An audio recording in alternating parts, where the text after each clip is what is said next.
we will study the diaphragm. Now diaphragm is a dome-shaped organ and it is separating the thoracic cavity from the abdominal cavity. Now dome-shaped muscular organ. Now we have right dome and we have left dome. Coming to the origin of the diaphragm, we have sternal origin, then we have costal origin, and we have lumbar origin as well. Now sternal and the costal origin, since we have removed the thorax part, it is not visible, but it is taking origin from the posterior surface of the xiphoid process. Then it is taking origin from the inner surface of lower 6 ribs along with the corresponding cartilages. So it is taking origin from the lower 6 ribs inner surface along with its corresponding costal cartilages.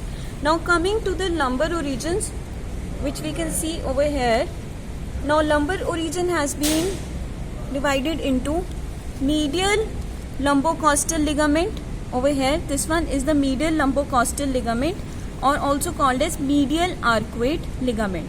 So this medial arcuate ligament comes from the side of the body of L1 vertebra. It is coming from the side of the body of L1 vertebra on either side, right as well as on the left side. Then lateral arcuate ligament, and this medial arcuate ligament, it lies over the psoas major muscle. So this medial arcuate ligament, it is lying on the psoas major muscle. Then coming to the lateral arcuate ligament, this one is the lateral arcuate ligament and it is coming from the quadratus lumborum muscle. So it is lying over the fascia of quadratus lumborum muscle. This one is the lateral arcuate ligament. So medial arcuate ligament or the medial lumbocostal ligament, then lateral arcuate ligament which is lying over the quadratus lumborum muscle, or lateral lumbocostal ligament. This lateral lumbocostal ligament, it is attached to the side of the transverse process of L1 vertebra medially, and above it is getting attached at the lower border of 12th rib.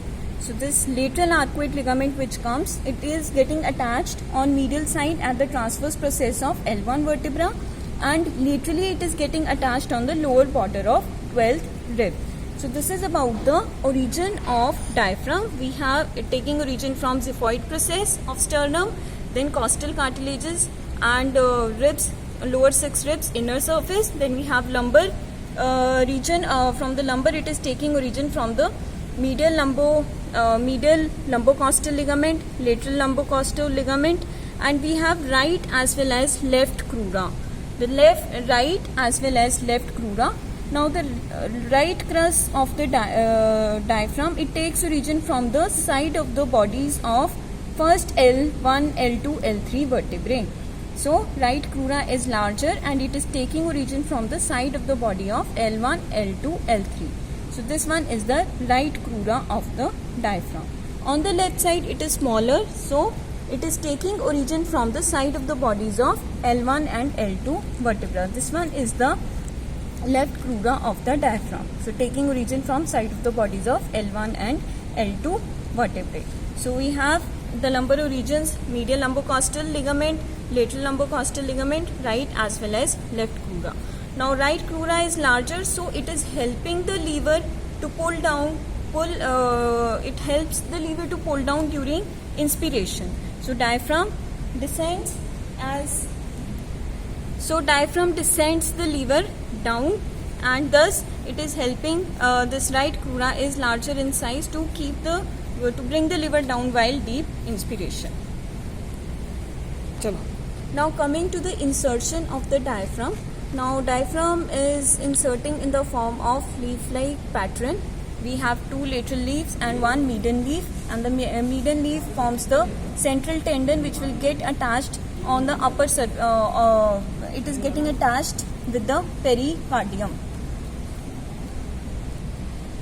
The central tendon of the diaphragm, it lies just below the pericardium, and it later fuses with the pericardium only. So this is the central tendon of the diaphragm. Now coming to the openings of the diaphragm, we have openings at 3 levels. One lies at the T8 level, which is piercing the central tendon, and from there the inferior vena cava will pass. As you can see, this part is broken, but this one is the opening for the inferior vena cava. So this inferior vena cava opening, it lies at T8 level. This is lying at the T8 level. Coming to the another opening, this one is the esophagus, and the esophageal openings lies at the T10 level. So this one esophageal opening, it is lying at the level of T10 vertebra. Then we have third opening, major opening, which is osteoeponeurotic in nature. This one is aorta. So this opening lies at the level of T12 vertebra. So this opening is lying at the level of T12 vertebra. This one is the third opening. So three openings: vena caval opening at T8 level, esophageal opening at T10 level, and aortic opening at T12 level. Apart from inferior vena cava, there are other structures which passes from the from this vena caval opening. That is branches of the right phrenic nerve. They will descend downwards, and also the lymphatics for the liver. The lymphatics of the liver will also pass through this vena caval opening. Then from the esophageal opening, the branches for the left gastric artery will pass upwards, and also the gastric branch of the vagus nerve will pass. Then we have aortic opening.